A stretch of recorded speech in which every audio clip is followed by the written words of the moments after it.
నమస్తే, నేను ఇందు. హైదరాబాద్ రియల్ ఎస్టేట్లో ఒక కొత్త ట్రెండ్ నడుస్తుందని చెప్పొచ్చు. అంటే కొత్త ఇల్లుల కన్నా పాత ఇల్లులకే ఒక క్రేజ్ ఉన్నట్టు తెలుస్తుంది. మరి దీని గురించి మాట్లాడడానికి మనతో పాటు real estate expert Sanjay Nayak గారు ఇప్పుడు మనతో ఉన్నారు. నమస్తే సార్. నమస్కారం మేడం. సార్, మరి ఇప్పుడు చూసుకుంటే ఇప్పుడు హైదరాబాద్ రియల్ ఎస్టేట్లో ఒక కొత్త ట్రెండ్ అయితే నడుస్తుందని చెప్పొచ్చు. అంటే కొత్త ఇల్లుల కన్నా పాత ఇల్లు కొనుగోలు చేయడానికి చాలా మంది మొగ్గు చూపుతున్నారు. సో ఏమంటారు సార్ దీని గురించి? కొత్త ఇల్లుకు ఉండే డిమాండ్ కొత్త ఇల్లులకు ఉంటుంది, పాత ఇల్లులకు ఉండే డిమాండ్ పాత ఇల్లులకు ఉంటుంది. సో రెండింటికి డిఫరెన్స్ ఏంది? ఎందుకు మీరు అన్నట్టుగా కొందరు ఏంటంటే పాత ఇల్లులే కొంటున్నారు, రీసేల్ అని ఎందుకు కొంటున్నారు, కొత్త ఎందుకంటే రీసేల్కి పోయే వాళ్ళు ఎవరు ఉంటారంటే ఏదన్నా ఒక కమ్యూనిటీ మంచి ఏరియాలో ఉంది, అక్కడ ఎవరన్నా వాళ్ళకి ఇంపార్టెంట్ వర్క్ మీద వాళ్ళు షిఫ్ట్ అయిపోతున్నారు, అక్కడే మనకు కొంచెం తక్కువ ప్రైస్కి వస్తుంది అన్న ఉద్దేశంతో రీసేల్లో కొంటారు. రీసేల్ మార్కెట్లో ఏంటంటే కొత్త మార్కెట్తో పోలిస్తే కొంచెం తక్కువలో వస్తుంది. సో తక్కువలో వచ్చినప్పుడు ఏమవుతుందంటే మనకి కొత్త దాంట్లో పోలిస్తే కొత్త దాంట్లో ఎమ్యూనిటీస్ ఫెసిలిటీస్ ఎక్కువ ఉన్నాయి, అంత అమౌంట్ మనం ఎఫర్ట్ చేయలేము అనుకున్నప్పుడు వాళ్ళకి కొత్తవి కాకుండా పాత దాంట్లో వెళ్తే ఏమవుతుందంటే కొంచెం తక్కువ బడ్జెట్లో వస్తాయి. సో ఇంకోటి ఏంటంటే వీళ్ళు ఏదైనా నచ్చినట్టు రెనోవేషన్ చేసుకోవాలన్నా కూడా ఆపర్చునిటీస్ ఉంటాయి అన్నట్టు కొందరు ఏం చేస్తారంటే పాత దానికి వెళ్తారు. అంటే ఇప్పుడు ఉన్న మార్కెట్ కండిషన్ ఏంటంటే హైదరాబాద్లో ప్రతి ఒక్కరు వచ్చి కొత్త దాంట్లోనే కొనాలంటే పాసిబుల్ కాదు. ఎందుకంటే పర్ సేఫ్టీ తీసుకుంటే ఇలా కొత్త ఎక్కడ అపార్ట్మెంట్లో తీసుకున్నా ఎనీ మీరు హై రైజ్లో తీసుకున్నా మినిమం వచ్చేసి 5,000 నుంచి 6,000 రూపీస్ పర్ సేఫ్టీ ఉంది. దాంట్లో పార్కింగ్ ఛార్జెస్ వేరే ఉంటాయి. మళ్ళీ ఇంకోటి వచ్చేసి దాంట్లో ఎమ్యూనిటీస్ ఫెసిలిటీస్ ఇస్తే దాని ఛార్జెస్ వేరే ఉంటాయి. సో ఇలా వాళ్ళు ఇచ్చే ఎమ్యూనిటీస్ ఫెసిలిటీస్ ని బట్టి మారుతుంటది రిక్వైర్మెంట్. అండ్ ఇంకోటి పాత దాంట్లో ఇంకోటి ఏంటంటే మనకి అనుకున్నది అనుకున్నట్టుగా దొరకడం అన్నిసార్లు పాసిబుల్ కాదు. ఏదో ఒక డ్రాబ్యాక్ ఉంటుంది, డ్రాబ్యాక్ అనొచ్చు, లేదా వాళ్ళకి అక్కడ అన్ని రిక్వైర్మెంట్ ఫుల్ఫిల్ అవ్వకపోవచ్చు. కొత్త దాంట్లో ఏంటంటే అన్ని ఎమ్యూనిటీస్ ఉంటాయి, కొత్తగా ఉంటది. ప్లస్ ఏంటంటే ఇప్పుడు కొత్త దాంట్లో ఏంటంటే కొంచెం ప్రైస్ ఎక్కువ అక్కడ వచ్చే పీపుల్ కూడా చేంజ్ అవుతుంటారు. మీకు ఇప్పుడు స్టాండ్ అలోన్ కుండే అడ్వాంటేజ్, స్టాండ్ అలోన్ కుండే డిఫరెన్స్ స్టాండ్ అలోన్ కుంటది. హై రైజ్ కి వచ్చేసరికి ఏమవుతుందంటే కొంచెం ప్రైవసీ ఎక్కువ ఉంటది, సేఫ్టీ ఎక్కువ ఉంటది, సెక్యూరిటీ ఉంటది, అన్ని రకాలుగా ఎమ్యూనిటీస్ ఫెసిలిటీస్ అన్ని అదే ఏరియాలో దొరుకుతాయి, మనకి బయటికి వెళ్ళాల్సిన పని ఉండదు. సో ఈ రకంగా చూసుకునే వాళ్ళు క్లైమేట్ పరంగా కావచ్చు, కొంచెం హైట్ లో ఉండాలి, కొంచెం వ్యూ పాయింట్ ఉండాలి, అట్లా నేచర్ ని ఆ విధంగా ఎంజాయ్ చేసే వాళ్ళు ఒక రకమైన టార్గెట్ ఆడియన్స్ ఉంటారు. సో దానికి ప్రిఫర్ చేసే వాళ్ళు దానికి ప్రిఫర్ చేస్తారు. ఇంకా కొందరు ఏంటంటే లేదండి ఇప్పుడు హైదరాబాద్ లో ఇల్లు కొనాలని ఒక డ్రీమ్ ఉంది, కానీ ఇల్లు కొత్తది నేను కొనలేను అన్నప్పుడు ఇట్లా ఛాన్స్ ప్రాపర్టీస్ వచ్చినప్పుడు కానీ తక్కువ రేట్లో ఉన్నాయి కానీ అట్లాంటి వాటికి మొగ్గు చూపుతా ఉంటారు అనమాట. సో ఇక్కడ ఏంటంటే వాళ్ళ పర్సెప్షన్ ని బట్టి, వాళ్ళకున్న రిక్వైర్మెంట్ ని బట్టి, వాళ్ళ బడ్జెట్ ని బట్టి, ప్రైస్ ని బట్టి కూడా చేంజెస్ వస్తాయి. సో కొత్త దాంట్లో కొనాలా పాత దాంట్లో కొనాలంటే దేనికి ఉన్న డిఫరెన్స్ దానికి ఉంటుంది ఖచ్చితంగా. తక్కువలో కావాలి, కొంచెం ఆల్రెడీ ఒక 5-10 ఏళ్ళ పాత కొద్ది ఏంటంటే బిల్డింగ్ లోకి వెళ్ళేటప్పుడు అది ఇండివిజువల్ హౌస్ కావచ్చు, విల్లా కావచ్చు, ఏదైనా కావచ్చు, పాతగా కొద్ది ఏంటంటే దాని ప్రైస్ ల్యాండ్ ని బేస్ చేసుకొని పెరుగుతుంది. అదే కనుక మనం అపార్ట్మెంట్ లో ఫ్లాట్ తీసుకుంటే ఏంటంటే కొత్తది అక్కడున్న కల్చర్, సేఫ్టీ, సెక్యూరిటీ ఇవన్నీ బేస్ చేసుకుని ఇప్పుడు ఉండడానికే కాబట్టి దాన్ని బేస్ చేసుకొని కొంటారు. కానీ రీసేల్కి వెళ్ళేటప్పుడు దాని స్ట్రెంత్ తగ్గిపోవడం కానీ అట్లా కొన్ని ఉంటాయి అనమాట పారామీటర్స్, దాన్ని బట్టి ఖచ్చితంగా రేట్ అనేది కొంచెం తక్కువ వస్తుంది. సో అంటే మీరు అన్నట్టు ప్రైసెస్ వ్యారీ డిఫరెన్స్ ఉంది కాబట్టి చాలా మంది పాత ఇళ్లలోనే ప్రిఫర్ చేస్తున్నారని చెప్పొచ్చు అంటారా? అట్లా కూడా ఉంటాయి. కొన్నిసార్లు ఏమవుతాయంటే కొన్నిసార్లు మనకి మంచి ఛాన్స్ ప్రాపర్టీస్ దొరుకుతాయి. పాత దాంట్లో కూడా కొన్ని ఫెసిలిటీస్ మంచిగా ఉంటాయి, అక్కడ కూడా ఎమ్యూనిటీస్ ఉంటాయి, అండ్ దాంట్లో కూడా ఏదైనా మనకి ఇంకొంచెం ఛాన్సులు వస్తుంది అన్నప్పుడు వాళ్ళు ప్రైస్ ని కంపేర్ చేసుకుంటారు, వాళ్ళ రిక్వైర్మెంట్ ఫుల్ఫిల్ అవుతుందా లేదా, లేదంటే మేము ఇప్పుడు ఇన్ని ఇమ్యూనిటీస్ వాడమండి, దాంట్లో వెళ్ళి అంత డబ్బులు ఎందుకు పెట్టాలి, ఆ డబ్బు ఏదో దీంట్లో పెట్టి తక్కువలో తీసుకుందాము, మిగిలింది ఇంకెక్కడైనా ఇన్వెస్ట్మెంట్ చేద్దాం. సో ఇట్లా రకాలు ఉంటది అనమాట. సో ఇన్వెస్ట్మెంట్ చేసే వాళ్ళ సైకాలజీ వేరే ఉంటది. లేదు ట్రేడింగ్ చేస్తారు కొందరు, కొంటారు అమ్మేస్తారు, అట్లా చేసే వాళ్ళు కొందరు ఉంటారు. కొందరు ఏంటంటే కొనుక్కొని అక్కడే ఉంటారు. సో అట్లా వాళ్ళ ఉన్న రిక్వైర్మెంట్ ని బట్టి మారుతూ ఉంటది అనమాట. కాబట్టి ఇది బెస్ట్, ఇది రాంగ్ అని ఏముండదు. కొత్త దాంట్లో ఉన్న అడ్వాంటేజెస్ ఫీచర్స్ కొత్త దాంట్లో ఉంటుంది. ఎంతైనా కొత్తది దానికి లైఫ్ స్పాన్ ఎక్కువ ఉంటది కాబట్టి, ఇంకా అప్రూవల్స్ పరంగా దాంట్లో వెంటిలేషన్ అన్ని డిఫరెన్స్ ఉంటుంది. ఇక పాతది ఏంటంటే ఆల్రెడీ పాత పడ్డది, చుట్టూ ఆ స్ట్రెంత్ కానీ దాంట్లో వచ్చే క్వాలిటీ కానీ కొన్ని చేంజెస్ వస్తాయి. కానీ మీరు అన్నట్టు పాత ఇల్లు కొనుగోలు చేస్తే గనక రెనోవేషన్ చేసుకోవడానికి, రీకన్స్ట్రక్ట్ చేసుకోవడానికి మనకి ఛాన్సెస్ కూడా చాలా ఉంటాయని చెప్పొచ్చు. నార్మల్ గా అంటే అపార్ట్మెంట్ ఆఫ్ ఫ్లాట్స్ అయితే ఇంటీరియర్ మనం చేంజ్ చేసుకోవచ్చు, అది కొత్తదైనా పాతదైనా. కొన్నిటికి కొన్ని అంటే కమ్యూనిటీస్ ని బట్టి, వాళ్ళు ఇచ్చే ఎమ్యూనిటీస్ ని బట్టి వాళ్ళకున్న రూల్స్ అండ్ రెగ్యులేషన్ మారుతూ ఉంటాయి అనమాట.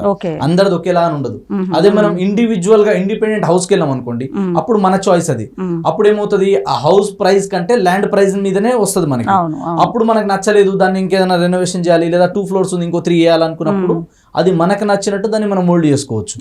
లేదంటే మనం అది మొత్తం కూలగొట్టేసి మళ్ళీ ఫ్రెష్ గా కన్స్ట్రక్షన్ చేసి మళ్ళీ కన్స్ట్రక్ట్ చేసుకోవచ్చు. సో అట్లా అన్ని రకాలుగా మనకి సూటబుల్ అవుతుంది. సో ఇక్కడ ఇంకోటి ఏంటంటే మీరు అపార్ట్మెంట్ లో ఫ్లాట్ అయినా, ఇండివిజువల్ హౌస్ అయినా, విల్లా అయినా, ఏదైనా సరే మన రిక్వైర్మెంట్ ని బేస్ చేసుకొని, మన దగ్గర ఉన్న బడ్జెట్ ని బేస్ చేసుకొని కొంటారు.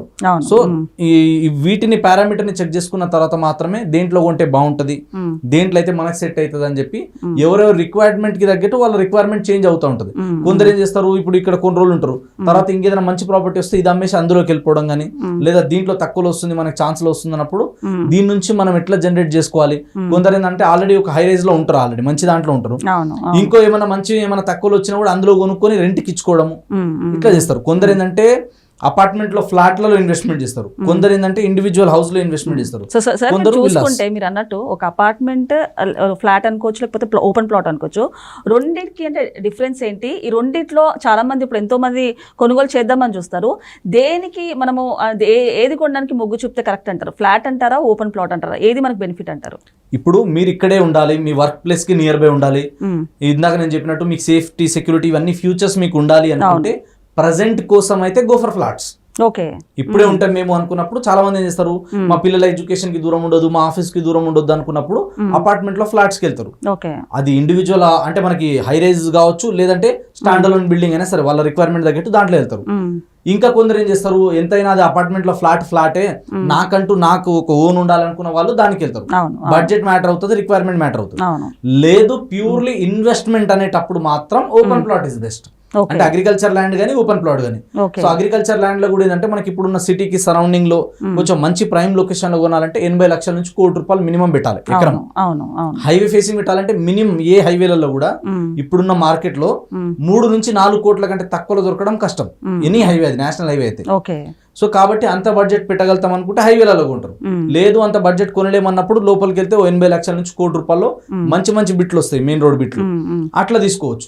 లేదు అంత కూడా మనం ఎఫర్ట్ చేయలేము, కొంచెం తక్కువ బడ్జెట్, ఒక 20 లక్షలు, 30 లక్షలు, 50 లక్షలు అనుకుంటే వాళ్ళు ఏం చేస్తారంటే ఓపెన్ ప్లాట్స్కి వెళ్తారు.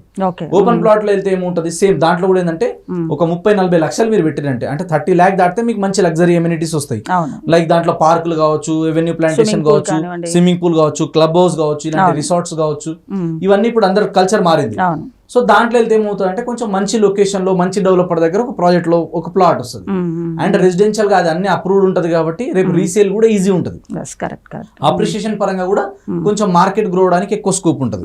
అగ్రికల్చర్ ల్యాండ్ కు ఉండే డిమాండ్ అగ్రికల్చర్ కు ఉంటుంది, దాంట్లో రెసిడెన్షియల్ గా ఓపెన్ ప్లాట్ చేసినప్పుడు దానికి వచ్చే డిమాండ్ దానికి ఉంటుంది, దేంది దాందే ఉంటుంది. సో ఒకటి మనం చూడాల్సింది ఏంటంటే మనం ఏ పర్పస్ తో కొంటున్నాము. ఒకవేళ ఇన్వెస్ట్మెంట్ కి వెళ్తే కూడా మళ్ళీ దీంట్లో 3 రకాలు ఉంటాయి. ఒకటి ఏంటంటే LIG, MIG, HIG అని ఉంటుంది. సో HIG అంటే హై ఇన్వెస్ట్మెంట్ గ్రూప్. మీకు షార్ట్ టర్మ్ లో ఇన్వెస్ట్మెంట్ రావాలంటే HIG అంటే మున్సిపాలిటీ లిమిట్ లో, మున్సిపాలిటీకి దగ్గర, దానికి దగ్గరలో, ఇండ్లకి దగ్గర ఉన్నది కొనుక్కోవాలి. అది ప్రైస్ ఎక్కువ ఉంటది, రిటర్న్ ఆన్ ఇన్వెస్ట్మెంట్ కూడా కొంచెం ఫాస్ట్ ఉంటది, ఎక్కువ పెడతాం ఎక్కువ వస్తుంది దాంట్లో. నెక్స్ట్ వచ్చేసి మిడ్ HIG అంటే హై ఇన్వెస్ట్మెంట్ గ్రూప్. ఇప్పుడు ఇండ్లకు మధ్యలో ఉండాలి, టౌన్ కి దగ్గర ఉండాలంటే రేట్ ఎక్కువ ఉంటది కదా, లోపలికి వెళ్ళే కొద్ది తక్కువ ఉంటది. సో దగ్గర ఉన్న ఏంటంటే కొంచెం హై ఇన్వెస్ట్మెంట్ గ్రూప్. కొంచెం లోపలికి వెళ్ళిన తర్వాత అంటే ఒక 5 కిలోమీటర్ రేడియస్ వరకు లోపలికి వెళ్తే అది మిడ్ ఇన్వెస్ట్మెంట్ గ్రూప్. అంటే ఇప్పుడు మనం ఒకవేళ ప్లాట్ లో చూసుకుంటే కనుక HIG అంటే 20,000 అండ్ అబోవ్, అది 30-40 ఎంతనే కావచ్చు. అదే కనుక మిడ్ ఇన్వెస్ట్మెంట్ వెళ్తే 10 to 18,000 మధ్యలో. అదే లో ఇన్వెస్ట్మెంట్ గ్రూప్ అయితే 10,000 అండ్ బిలో. ఆ ప్రైస్ లో అప్రూవ్డ్ లేఅవుట్, మళ్ళీ ఇంకొంచెం డిస్టెన్స్ వెళ్ళాలి. ఒక మున్సిపాలిటీకి గానీ, ఒక టౌన్ కి గానీ, ఒక హైవేకి గానీ, ఒక జంక్షన్ కి గానీ 5 నుంచి 8-10 కిలోమీటర్ రేడియస్ లోపలే కొనాలి. మేజర్ గా అయితే ఫస్ట్ ప్రిఫరెన్స్ కింద 5 కిలోమీటర్ రేడియస్ లో రోడ్ ఫేసింగ్ లో మంచి మంచి బిట్స్ వస్తాయి. సో అలాంటి వెంచర్, రైట్ వెంచర్ ఏది ఉంది, క్లియర్ అప్రూవల్స్ ఉన్నాయా లేదా చూసుకొని అందులో మనం ఇన్వెస్ట్మెంట్ చేస్తే రిటర్న్ ఆన్ ఇన్వెస్ట్మెంట్ అనేది బాగుంటుంది. అండ్ ప్రాపర్టీలు కొనేటప్పుడు ఏంటంటే లీగల్ వెరిఫికేషన్ చేసుకోవడం చాలా ఇంపార్టెంట్. లీగల్ వెరిఫికేషన్ చేసుకొని అక్కడ ప్రైస్ ఉందా లేదా, అంత పెట్టొచ్చా లేదా, అండ్ అక్కడ ఎంత వరకు పెరగొచ్చు, అది ఏ పారామీటర్ ని బేస్ చేసుకొని పెరుగుతుంది, ఇవన్నీ మనం ఒకసారి బ్యాక్ ఎండ్ లో వర్క్ చేసుకున్న తర్వాతనే, తెలుసుకున్న తర్వాత తర్వాత మాత్రమే ఇన్వెస్ట్మెంట్ చేయాలి. Okay. తెలియకపోతే దయచేసి ఒక కన్సల్టెంట్ రియల్ ఎస్టేట్ ఎక్స్పర్ట్ ని కలవాలి. మాలాంటి వాళ్ళని కలిస్తే మేము చెప్తాం. సో దాన్ని బేస్ చేసుకొని కొనాలి. మీరే డైరెక్ట్ వెళ్తే ఏమవుతుందంటే మీరు ఏదో జాబ్ లో ఉంటారు, మీరు ఏదో బిజినెస్ లో ఉంటారు, మీకు మీ జాబ్ గురించి మీ బిజినెస్ గురించి తెలుసు కానీ లొకాలిటీ గురించి తెలియదు కదా, అక్కడ ఉన్న గ్రౌండ్ గురించి మీకు తెలియదు కదా, అక్కడ రియాలిటీ ఏందనేది మీకు తెలియదు. కాబట్టి మీరు అక్కడ మోసపోవడానికి, ఎక్కువ ప్రైస్ లో పెట్టి కొనడానికి ఇట్లాంటి ఛాన్సెస్ ఎక్కువ ఉంటాయి. కాబట్టి ఒక ప్రొఫెషనల్స్ కలిసినప్పుడు ఏమవుతుందంటే అది రైట్ ప్రైజా కాదా, రైట్ ప్లేసా కాదా, రైట్ డెవలపరా కాదా, అండ్ దీంట్లో ఎంతవరకు అప్రిషియేషన్ రావచ్చు, ఇది LIGకి వస్తుందా, MIGకి వస్తుందా, HIGకి వస్తుందా, ఏది సెట్ అవుతుంది మీకు అన్నది మీ రిక్వైర్మెంట్ తగ్గట్టు చెప్పగలుగుతారు అనమాట.